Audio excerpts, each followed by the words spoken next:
bilisan mo ang takbo. Ilagan mga bumbang nakatutok sa ulo mo.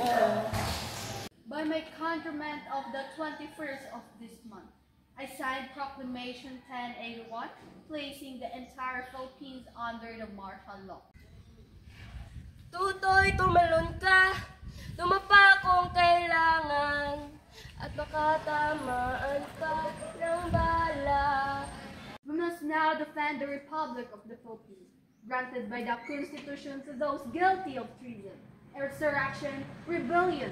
It may pose a grave danger, but the ordinary citizens, to all almost of you, whose primary concern is merely to be left alone, to pursue your lawful activity. This is the freedom that you seek. Tutoy, makinig ka, huwag kang magpagabi, at baka mapagkamalan kang handusay dyan sa tabi. Tutoy, alam mo ba kung ano ang pulot-dulot na di matapos-tapos na kaguluhang ito? Nawawala na ng boses sa mga estudyante. Ang mga mamamayanan ay hindi na nakakahinga. Nakukulong ang mga nagsasalita.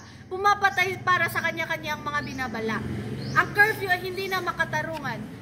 Kaya sa mga nanonood ngayon, ano ang gusto niyong mangyari? Habang kayo ay nakaupo, ang mga nasa baba ay nagkakadakuba, nasa hirap. Akala ko ba kaginhawa ng nais niyong mangyari? Bakit para sa inyo lang yon? Paano kami? Paano naman kami? Hoy, babae, anong ginagawa mo dito sa 10 oras ng gabi? Rebelde ka na? Hindi. Sinungaling, rebelde. Bunso! Bunso! Ano nangyari? Tulong! Tulong! Narito na si ate! Narito na si ate! Habang may tatsulok at sila ay nasa tuktok, di matatapos itong gulo. Habang may tatsulok at sila ay nasa tuktok, di matatapos itong gulo. Anong ginawa nila sa'yo? Inosente ang kapatid ko. Kinakawawa niyo kami mga mahihirap. Nasaan ang hustisya? Nasaan ang hustisya ng mahihirap?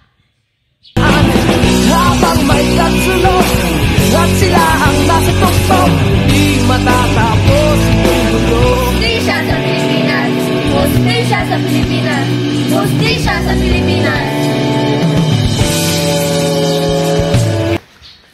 Justice.